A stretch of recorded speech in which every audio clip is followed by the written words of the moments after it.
Welcome to Chicks Talking Shift. I'm Angel. And I'm Alicia. And today we are talking with a special guest here on our special guest series, a woman named Erin Browning, a very good friend of ours who's recently gone through a massive life change. She's experienced loss, not only of her significant other, but of love in her life. And this conversation, it really explains a lot of what we're all experiencing on many different levels. How about it, Alicia? Yeah, absolutely. So really kind of the purpose of this show is how to create awareness around dealing with death and loss and transformation. And there's so much of that in the air, just on a global perspective.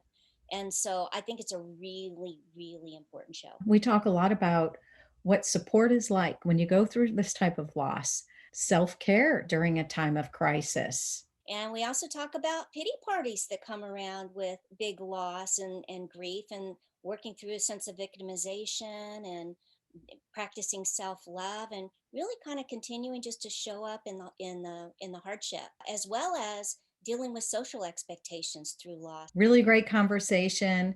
Of course, we navigate through the 6 stages of transformation, which might be another tool for you, for anybody who is experiencing loss or going through a grieving period of your own. So enjoy this conversation, as I know we did. Well, and as always, we're always looking for the silver linings. There are plenty, as Erin shared with us today. Enjoy the show.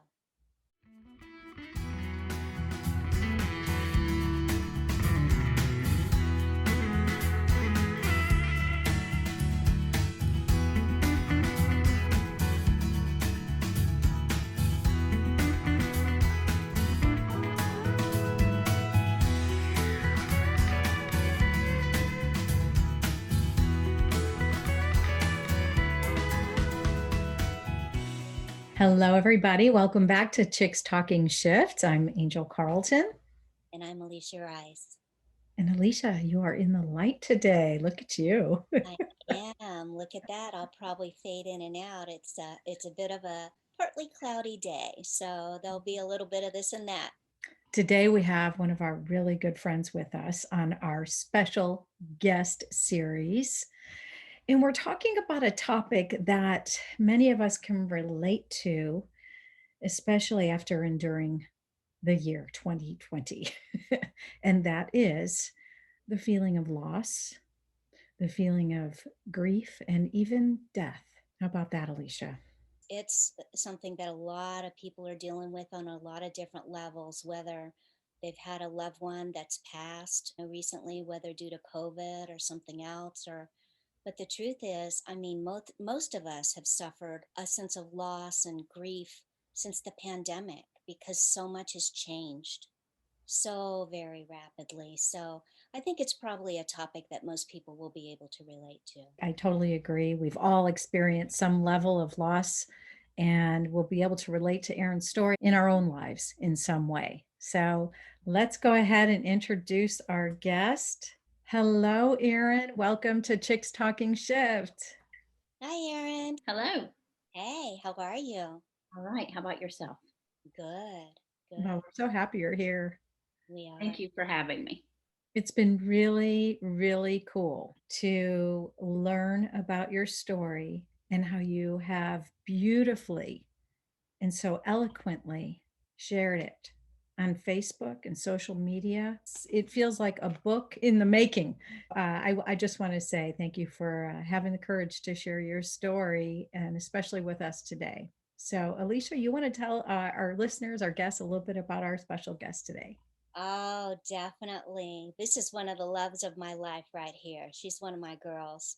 We've been friends for a very long time, and we've had a lot of adventures together and have gone through a lot of ups and downs during life. Erin wears just, she fascinates me because, from my perspective, she's a cliff diver, right?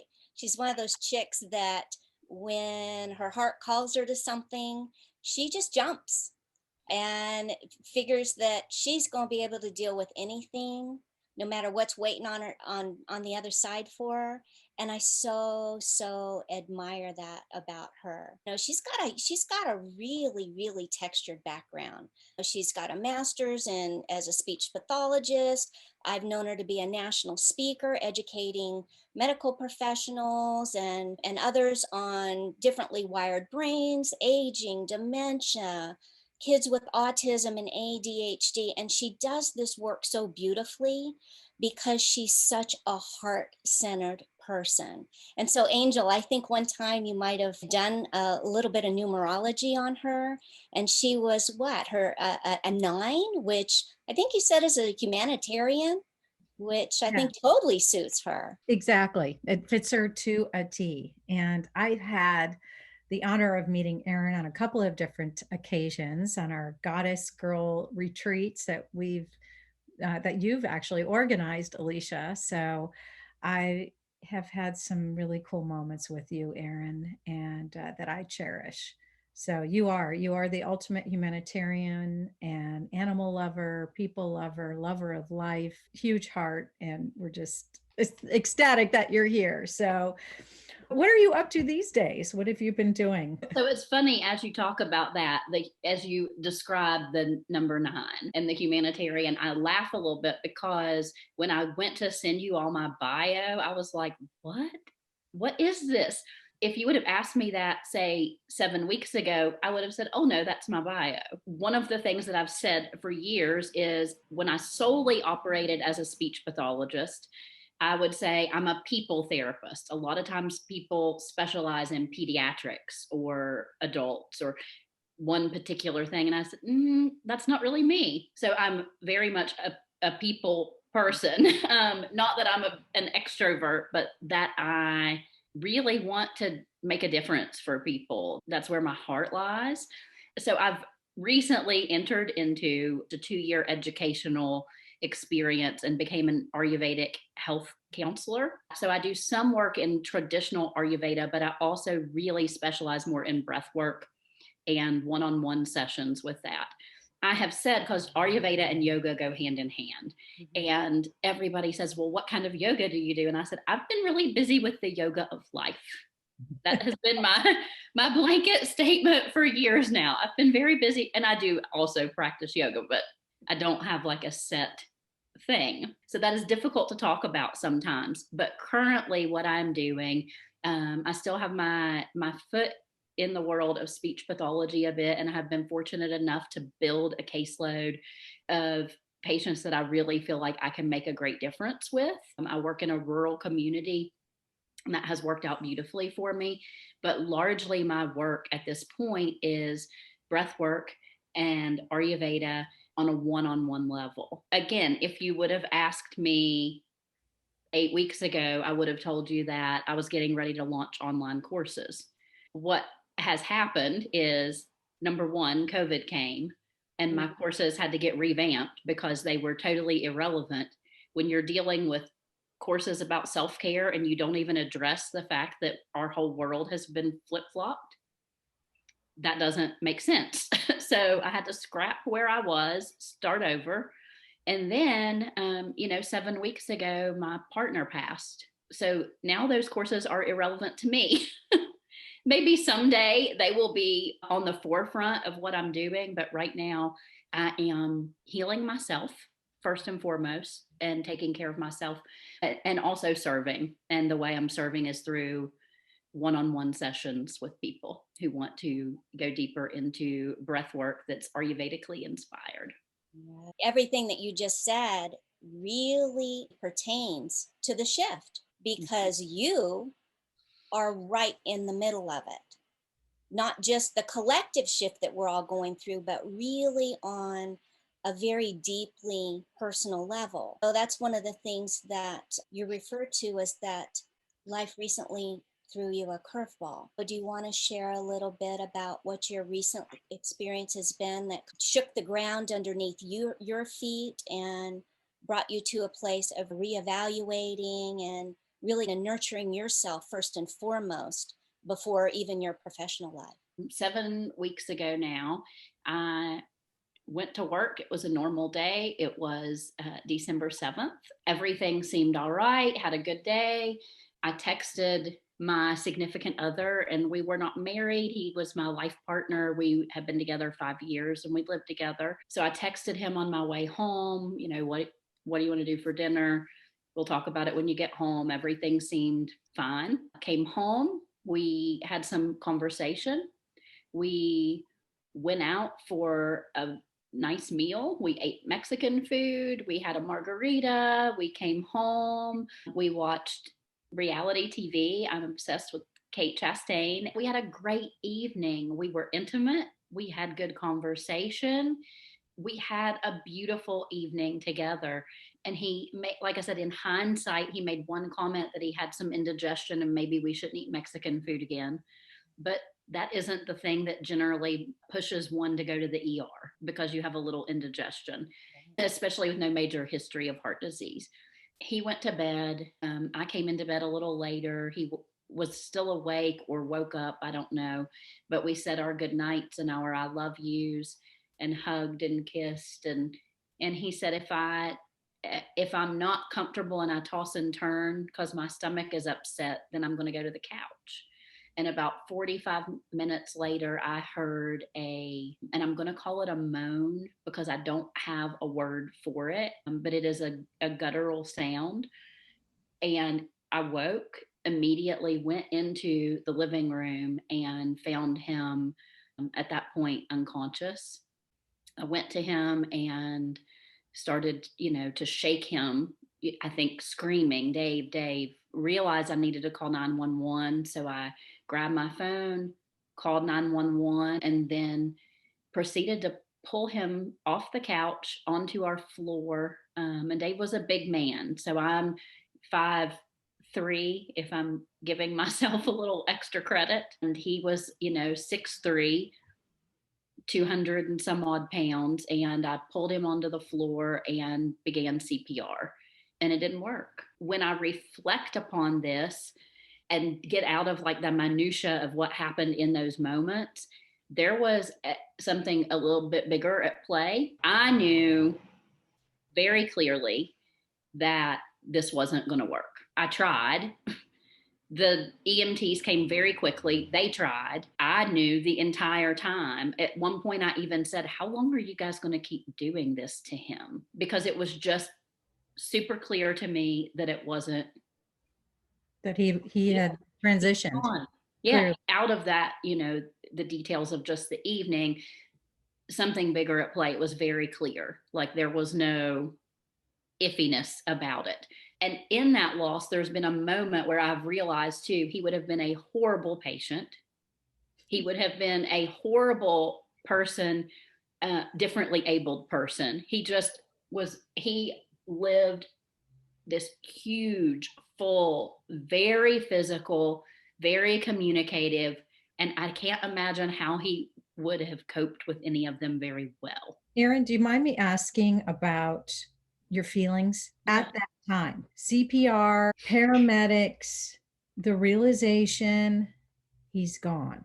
How could you describe those feelings? So at that time, I was in utter shock. One of the paramedics actually knew me and knew Dave. He asked where Dave's son was. And I said, he's with his mother. He's in Florida. He said, okay. And they got right to the job. And none of it was adding up for me. It was very surreal. For a couple of weeks, it was very, very surreal. But in that very moment, it just seemed nothing was adding up. Understandably so. Shocking. The shock.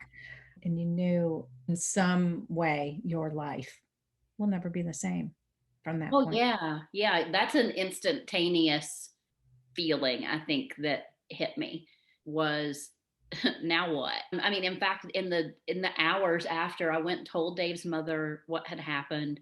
I called Dave's ex-wife so that she could, because she and Dave's son were visiting her parents. And so I called her, and then I came home and I just started like pacing around the floors, just all over the home and throwing things away and cleaning.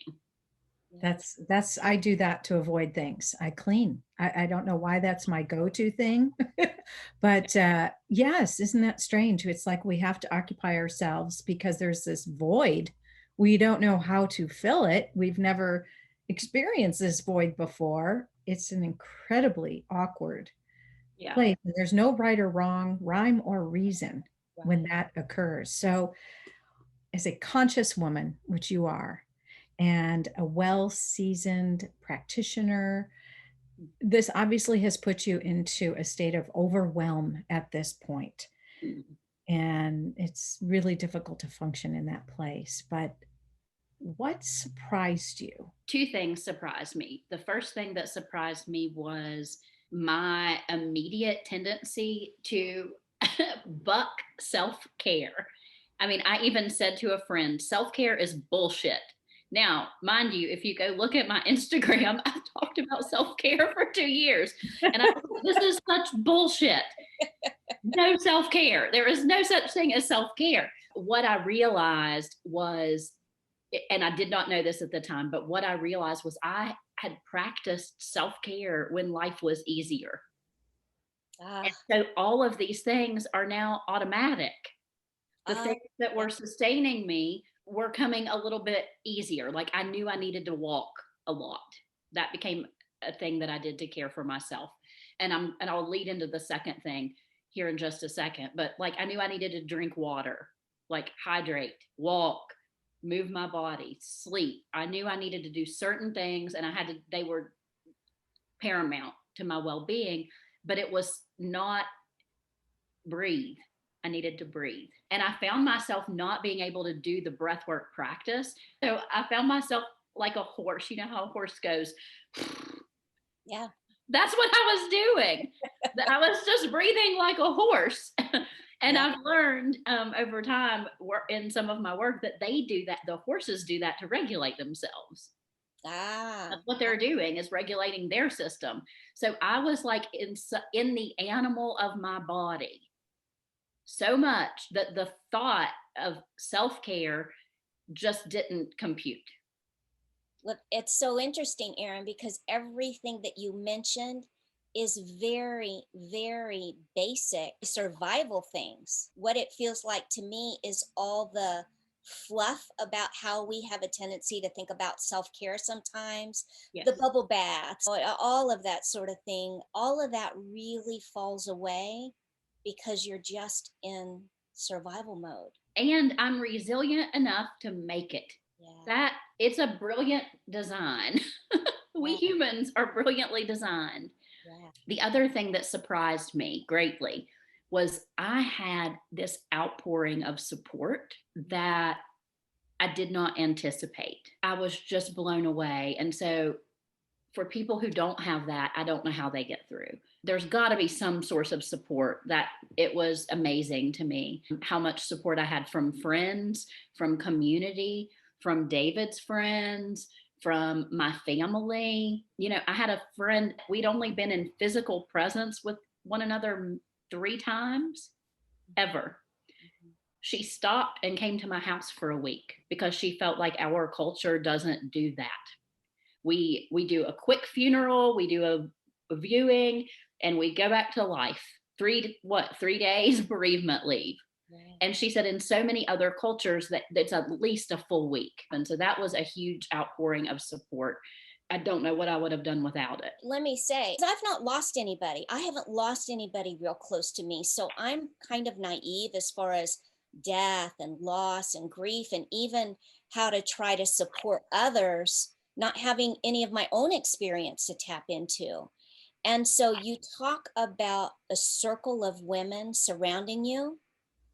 I was so touched by the beauty of her offer and this and the spirit that she offered it with, that I was so taken with that. I will always remember that. And it showed me how important it can be to even make that offer. I never seen a model like that before. So that your experience with her changed me. The way that Gina interacted too, in terms of elevated consciousness, she was observant enough that she would watch me. And if I would start to like look at some things that maybe were Dave's things, she would come over and say, "Do you want to move this somewhere else?" or can I help you do something with that? She never was intrusive about it, but she basically like Marie Kondoed 3 rooms of my house for me in the time that I was there. It just felt natural. She watched my cues. It was an amazing gift. I wouldn't have had that support if Dave and I had not been who we are. Yes. We have worked to cultivate that in our community. We did a lot of volunteer work in the community for the autism center. We knew people in the community. He grew up there, so I met people through him. But just the way that we have tried to live over the past few years cultivated support for me. Yeah. I kind of saw it as it was almost like fairly instant karma from my perspective, because what I saw you and Dave put out in the community with being of service and creating so many great things to stay active and supportive in your community, that what you put out came right back to you. Yeah. And there's a lot of people that aren't involved like that and may not have very large families, that you basically get what you put out.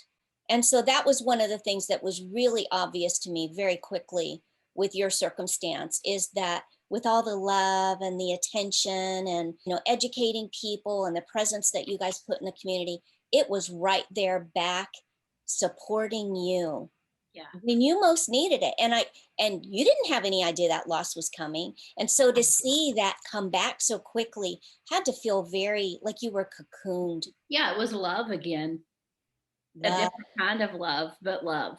There's almost as many types of love as, kind of like they talk about the Eskimos have 100 different names for snow. And so you have really been working through a lot of the different facets of love through this experience. Yeah, that's very true. So true. Can I read you guys something? Absolutely. This is about consciousness and shifts, right? So I don't want to spend the whole time like in the minutia of my emotions. And this was like a week after Dave had died. This is what came out of me. The art of my life that I'm ready to see right now. I'm ready to tell a new story.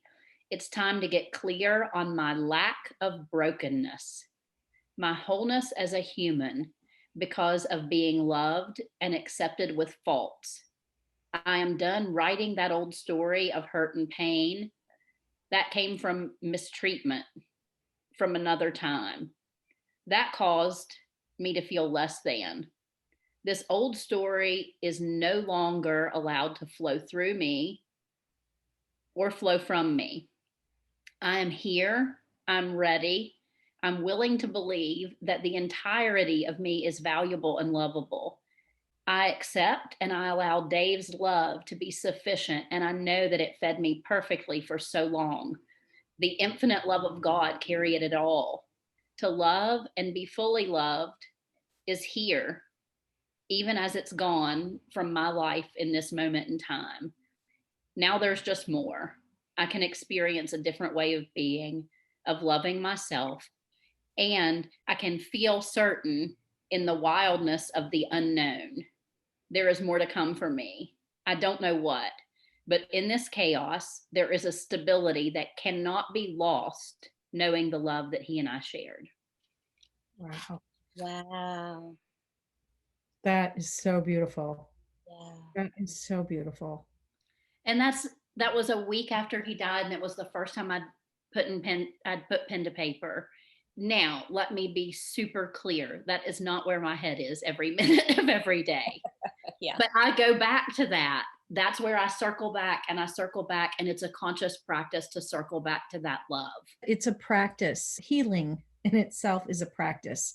And as I talk about often, the 6 stages of transformation that we go through when events like this occur in our lives. First one being realizing, oh my God, my life is never going to be the same.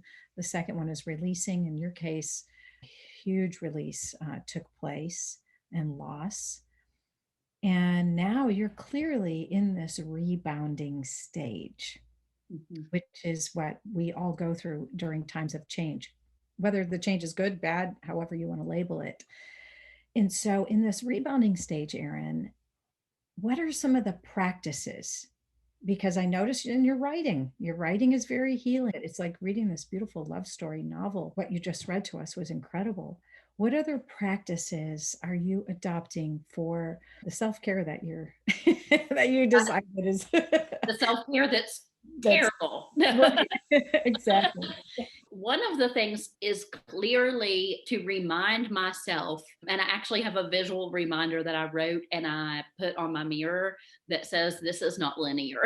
As much as it does happen in stages, there's so much, like I can feel all that in one day, and I can have the moment of rebound and then go right back to realizing. That is one clear practice, is to remind myself this is not linear. And they're very basic self-care practices. And what has happened is, as I've healed, I've been able to pull more things in that I was doing before. I am walking, nothing extraordinary, just walks.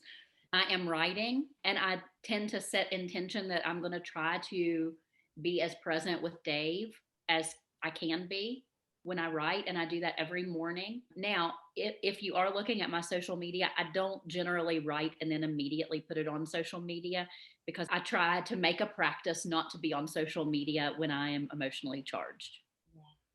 Yeah. And so Practice. I feel like it just makes a little bit more sense to have a layer in between those things. So I'm writing very intentionally. There is one self-care practice that I actually just picked back up last week.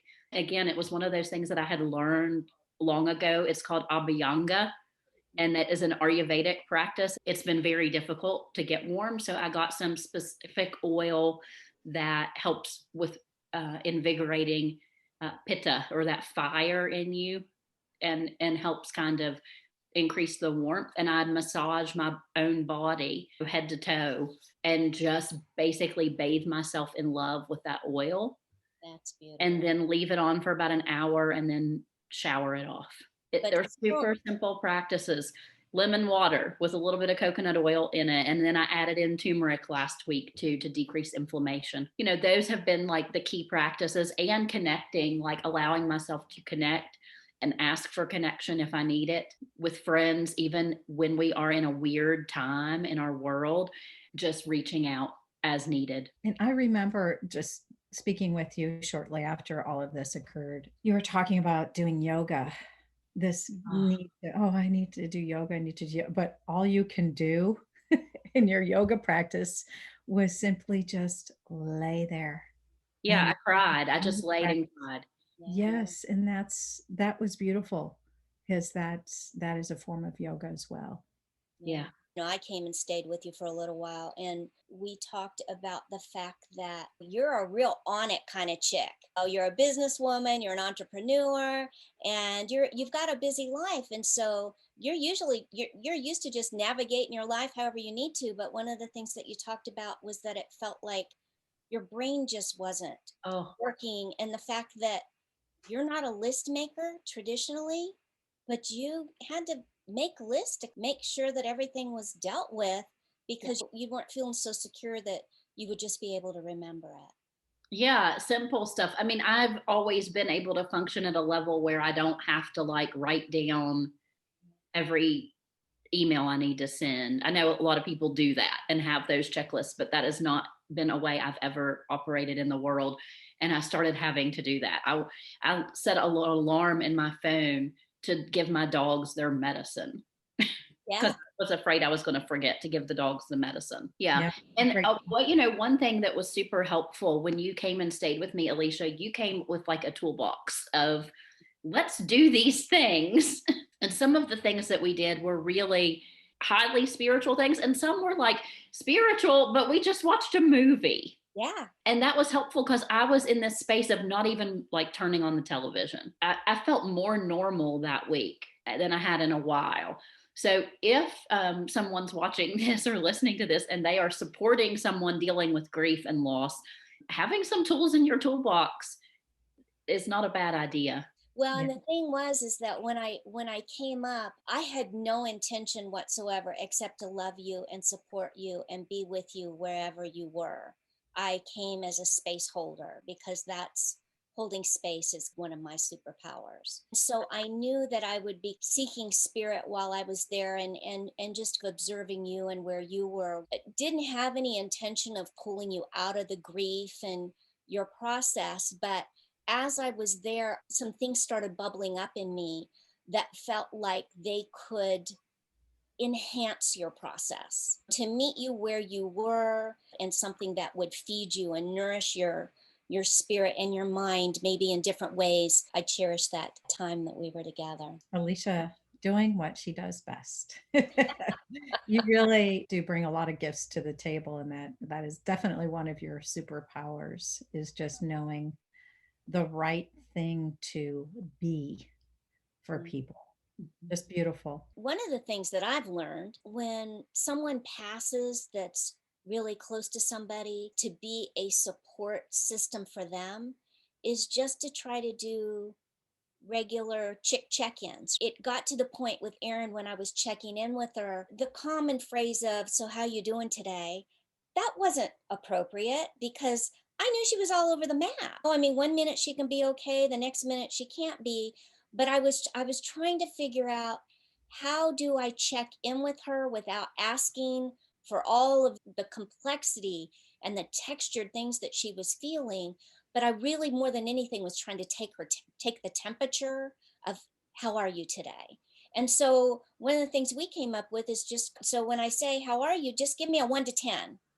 That way I know where you are on the scale of things predominantly. And so it helps me understand, do I need to push a little bit more? Do I need to try to enter the space a little bit more, to be there for her, to draw her out a little bit? Or is she just doing really well, and it's like, okay, I just go ahead and give her space? So that was one of the things that we talked about. How do you check in without really taking a bunch of energy from them, or expecting them to write a whole lot, Or or get that standard response. Oh, I'm fine. I'm doing okay. As good as can be expected. You have no way of gauging. So I love that. It's a great yeah. tool. So, Erin, I really want to ask you about something that we all experience in times of loss like this, or the grieving process, when this type of shocking event occurs. And that is the pity party, the victimization, the poor me. Why is this happening? We know you're experiencing it. It's a natural part of the process. How are you navigating through that and processing that part of transformation right now? Um, so writing is a big piece of that for me. And when I am writing, I tend to go through a process where I just allow emotion to come out first and process through that. I'm angry, I'm sad, I'm overwhelmed. And I actually have a specific process that I use for this. I go through a whole series of emotions, and this is the higher truth in that. And I Yeah. try to just let that flow out of me and write that. And then hang on to that higher truth. Because while it is helpful that we acknowledge and be in those emotions, I fully believe that there's a level of like spiritual bypassing that is toxic to our world right now. Yes. And I'm an emotional creature. So So that has like pushed my buttons for years. Like, no, I do feel angry. And here is why I feel angry. So I try to go through that, acknowledge that, express that, and here's the next layer. Goodness. And that's great. Energy management, managing that ego, which really can get the best of us during these times, just kind of beating ourselves up for thinking I could have done more, or, Oh, yeah. uh, No, yeah. there were definitely moments of that. 'Cause it was a couple weeks, maybe 3 after Dave died. I had CPR training at work, and quarterly we have to go in and we have to do chest compressions and breathe with the mannequins. And there's a computer that tells you how accurate you are. Press a little deeper, press a little faster, press a little deeper. 82%, whatever. You have to hit a certain percent to pass. As I did that, so number one, the day that I did that, it just tears just kept coming and kept coming. And then there's this moment where you look at that and you think, 93%, God, would that other 7% have saved him? Oh boy. But you can't stick in that, right? You can't stick in that. Yeah. And so logically, you go talk to the doctors that tell you the statistics for CPR in those sorts of circumstances are very low, that people actually get resuscitated at all. So that's a logical way to reason through that. And then also, again, and what now? And I've already done the CPR training. I was able to push through that. If ever needed again, I could be of service. Yeah. Well, and I remember for us, we talked that day after you had to do that. I was taken that you went ahead and went through that, because sometimes those things can drain off some of that energy, really to make you even more resilient and more strong from having gone Well, through it. so here's what happened. That same day, I also had the first step of the COVID vaccination. Yes. And so that night, I attributed it to a COVID vaccination, but I had a reaction and Right. I trembled to the point my teeth were chattering. It was I was crazy. so cold. I got in a hot bath. I couldn't get warm. I just shook and trembled. And that, as I keep talking back, the animal of our body, that's what animals do when they release trauma. So Yeah. I will tell you, I have had step 2 of the COVID vaccination and had zero reaction whatsoever. So what I believe, it was my nervous system releasing trauma, that had the trauma of performing that CPR and the loss that occurred after it, and all of that that was stored within me. It's true. I mean, that's how the body deals with trauma. And so potentially just more release, right? I would think that there a sense of victimization could rise. Why me? What am I going to do? That, or even self-judgment about what you either may or may not have done right that night, like through the CPR, or even maybe going back through time and history of things that you were or weren't, or that sort of thing. Can you talk about Oh, that a little bit? yeah, that's been huge. And really, for me, that manifests most 2 layers. One that doesn't come up as much, but I've looked at life as a whole and like, well, I had this loss and I had this loss and I had this loss. Like, when's it enough? When's the loss going to be enough for me to get whatever I need out of this experience? You lost your dad when you were real young. You were like 20, right? Yeah. Um, Yeah. So yeah. you started life off having lost Yeah. like that. I had that moment, but that doesn't occur quite as much. The self judgment, which is just my patterning, has occurred a whole lot more. I'll give one example. Dave, he used to work in bars a lot. He traveled on the road with bands a lot. He partied, he was a drinker, at the life of the party, all those things. He still was a good partier. Don't get me wrong. He was still the life of the party. He was Yes, not he like, was. he was not a teetotaler. No, thank goodness. He was so fun. He had such a big personality. But life had shifted drastically, and he made some choices to shift that way to accommodate me. There have been moments where I'm like, did I do this? Was I so hard on him and I made him stop living the party life that it broke his heart? Which Mhm. is not logical. That is what rises up from time to time. And I guess, in a sense, that is a victimization type role. Like, it's just more of an internal, why did I do this? How could I have done this better? So that has been a big one that I've had to fight hard. And Have literally, I just have to tell myself, this isn't true, Erin.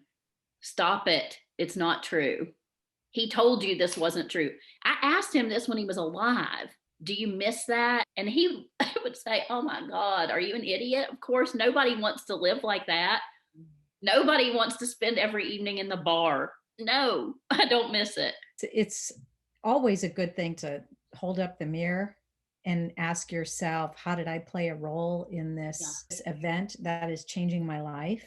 Mhm. At any time we're undergoing transformation, because we do play some role in the outcome of the transformation, for sure. You have to discern. In your case, Yeah. you looked at yourself. It's like, do I have any ownership of any of this? And then shortly after, you were able to just say, no, shut up. That Right. is not true. That's not what happened.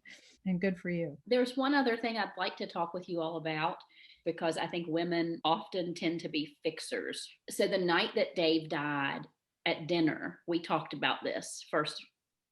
This was the first round of conversation of the fixing. And he said, I just need to talk to you about something this evening. And I need you to stop trying to fix shit. And I was like, what?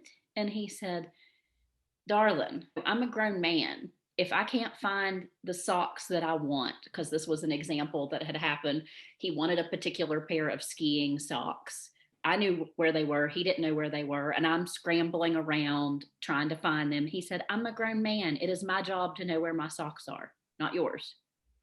You don't need to fix that. Mm-hmm. You don't have to fix these things. So he gave that as an example. You've got to quit trying to fix everything. It's going to wear you down. So we had that whole conversation at dinner. About halfway through our reality TV night, he had his hand on my leg, and instead of it just resting my leg, he squeezed my leg. And I looked over at him, and there was just an instinct. And I said, are you okay? And he looked at me and he said, lover, what did we just talk about? You got to quit trying to fix shit. He said, stop looking at me and trying to figure out something wrong that you can fix or something in the house that needs done. He said, you have to stop. He said, and even if there is something wrong with me, there are just some things you're not going to be able to fix in this world. And I said, okay. That's some great advice for And we women. kissed. Yeah.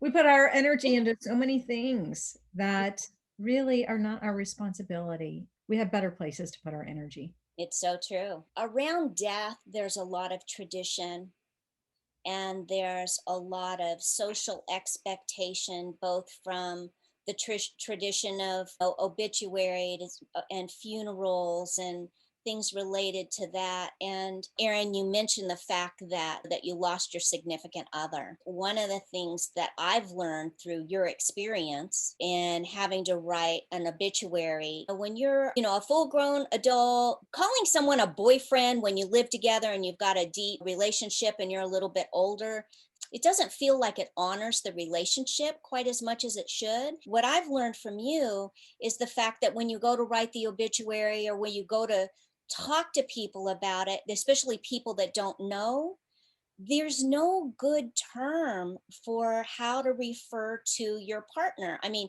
you can say boyfriend, which, as I say, is a little bit, doesn't feel quite right. You can say partner, which is fine. But in some people's mind, when you say partner, that means, a homosexual relationship, which isn't an issue for me whatsoever. But sometimes you don't necessarily want people to know that because that's not what it was. There's no good word. If you're married, then they call you a widow. And so that was kind of one of the sad things that I found, that there wasn't a very good word to honor the depth of a relationship that a couple can have when they live together and aren't married. So I just kind of wanted to bring that into the space because not, being one that really hasn't suffered so much death in life, especially of a partner, a spouse, that really kind of blindsided me a little bit, and it just really kind of stuck with me. Yeah, it definitely is strange. It is something that continually goes through my head as I tell people, even like with societal expectations. Oh, it's just her boyfriend, not her husband, right? Well, let me say, Dave would have been married like that. I had a marriage prior to our relationship, and it did not end well. It was messy, it was ugly. For me, that wasn't something that I, at this juncture in my life, was willing to go into a legal marriage. He and I had talked many times about a conscious commitment ceremony. He was raising a teen child. For the past 3 years, we would say, well, let's just get through one more winter.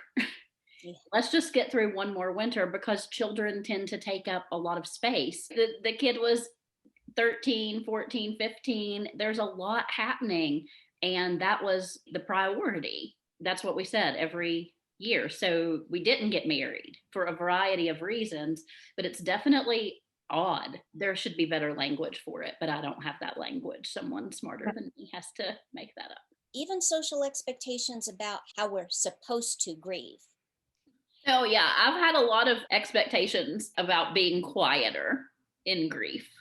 Really? So tell Yeah. us. So Well, I mean, like talk if about you're on, those facets. yeah, if you're on social media at all, in especially in like a business facet where you are a part of your business, so you as a human are serving other people, and so you're putting yourself out there in somewhat of a vulnerable way.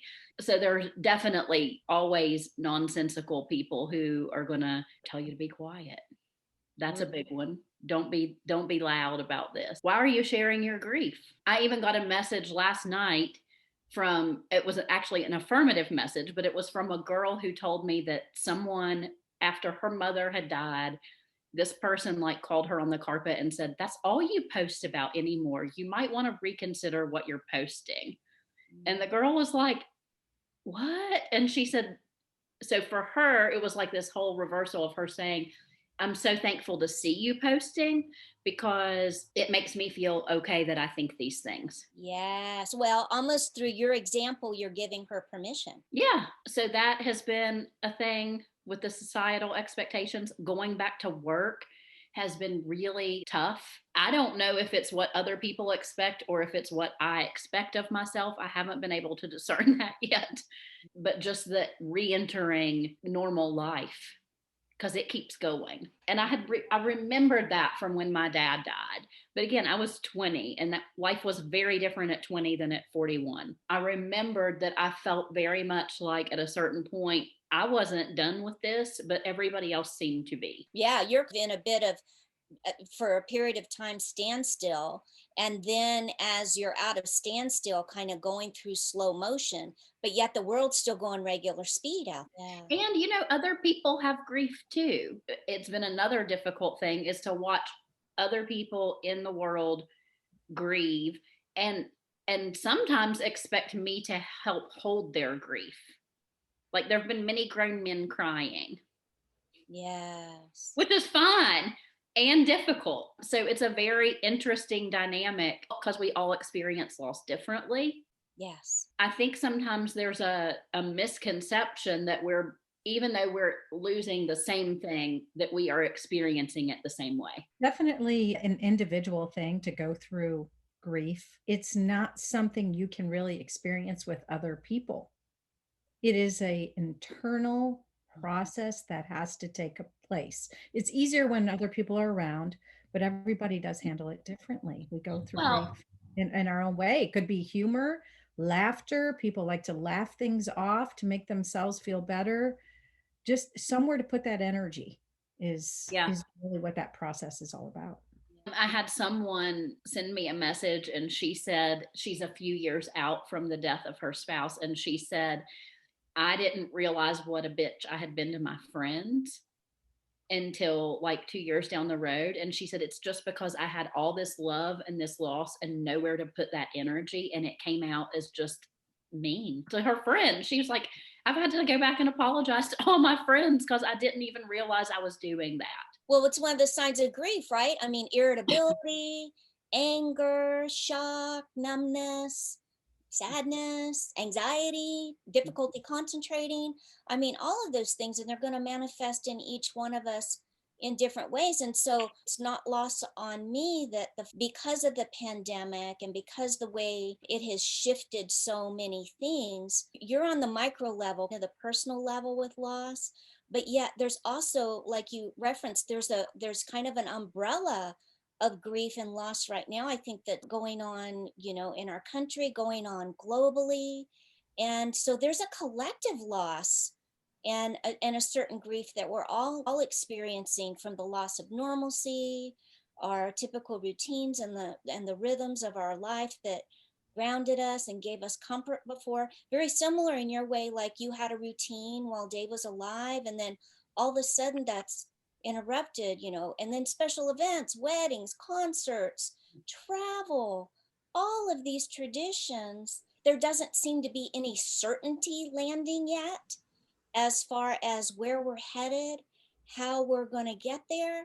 We miss out on that a lot. And we're looking for some comfort and some stability. And I know that, Erin, that's one of the things that you really enjoy working personally with people on, is helping them find stability when they're Yeah. spun out or their world is turned upside down.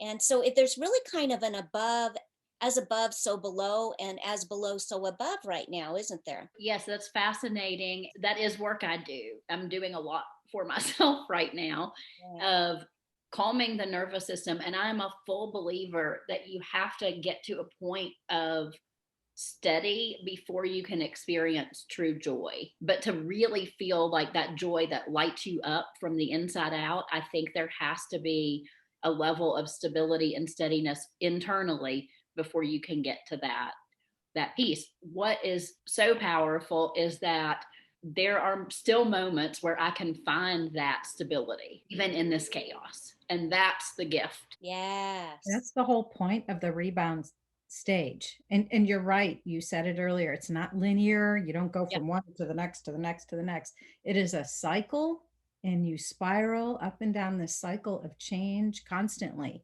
Anytime some catalyst or some event occurs, or an encounter or an epiphany or whatever it is that puts the change in motion. I'm fascinated just watching your journey unfold like this. The stability, which is what comes out of rebounding in a healthy way, which you clearly are, Erin. Mhm. Rebounding, you're doing all the right things. You've got that self-awareness going. You're Yeah. working through the emotions. My question for you is, as we enter the next stage of transformation, which you alluded to, and finding those little pieces of joy, that's an indicator that you are entering the reinventing stage. Your life has completely transformed. What does it look like now? What are the silver linings, as Alicia likes to call them? And how are you reinventing yourself? Do you have a vision of what your life will be? Have you even visualized what life can be and in its greatest form without Dave at your side? What does that look like for you? At this point, I don't have a great vision. What I clearly know is that I will write more. I'm going to Mhm. write more. That's probably all I know right now, Angel. That's perfect. That's perfect because you're still coming out of it. But that's what you have to look forward to, because as you're stepping into the writing, I think that is part of how you're being reinvented, and you're just on the cusp. You're getting little pieces here and there of the joy of the new Erin that's coming into the world as this incredible writer, of this storyteller, of whatever it is you want to reinvent yourself as.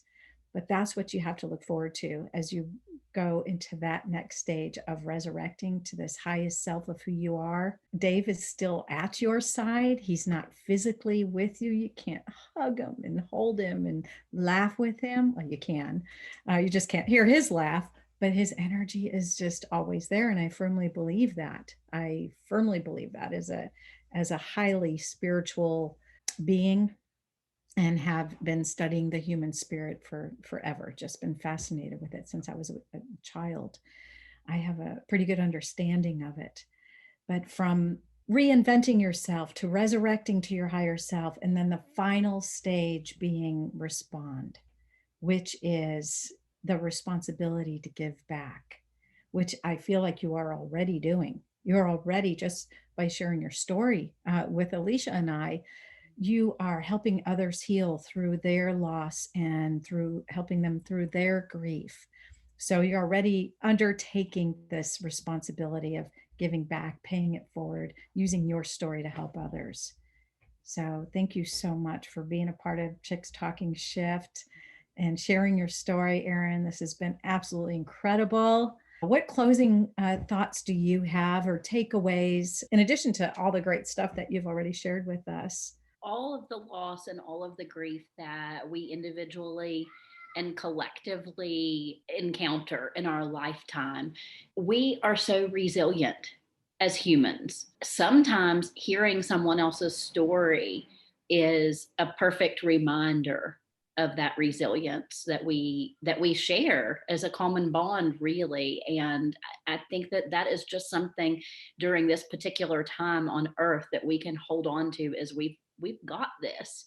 We don't have to fix it. We've got it. Great advice. Absolutely. Alicia, what closing thoughts do you have, my friend?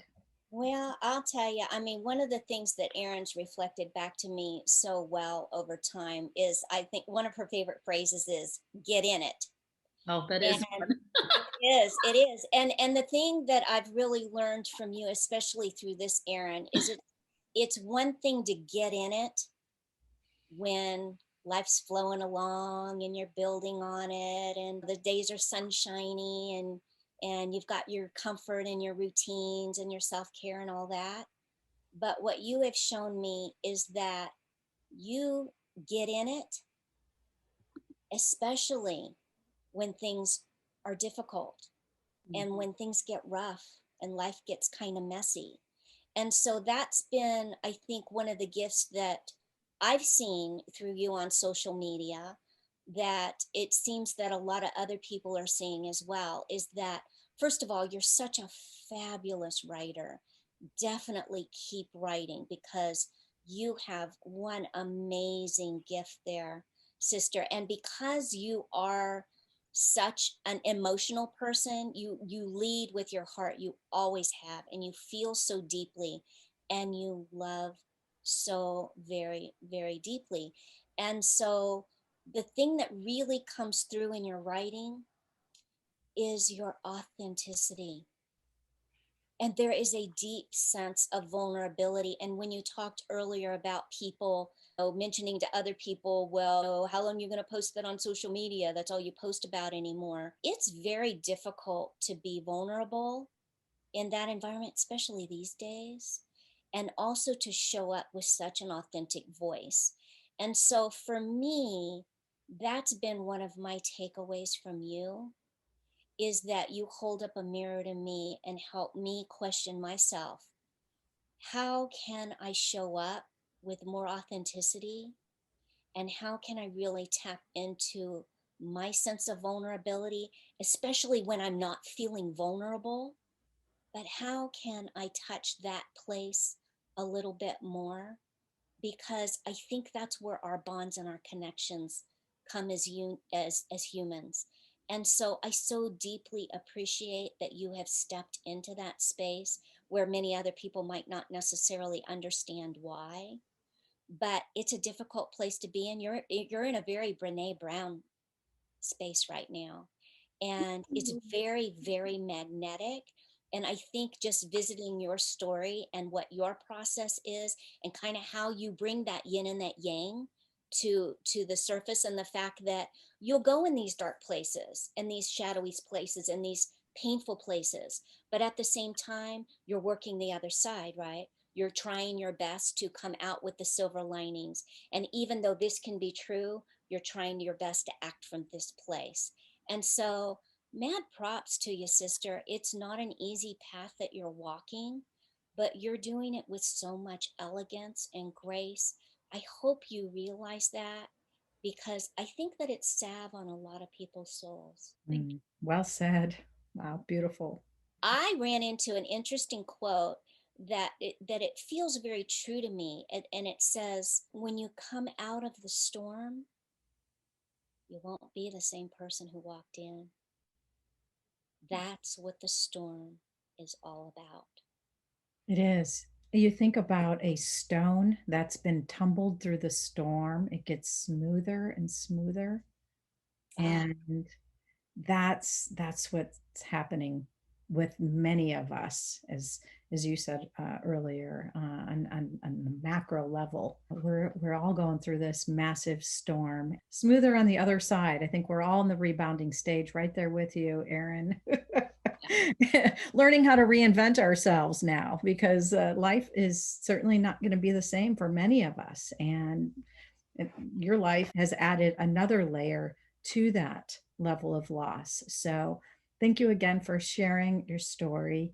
You can learn more about Erin at erin-browning.com. And of course, we'll put the links in the comments below. So, we appreciate you tuning in today. Thanks for joining us. Leave a comment, hit the like button, share this episode with friends who are experiencing something similar. there might be some nuggets for them. Until then, Absolutely. yeah, And remember, head up, wings out. Let's fly right over all this stuff. I love it. All right. Thanks, ladies. Do you take care, Thank Erin? Love you. you. Bye. Mwah. Bye.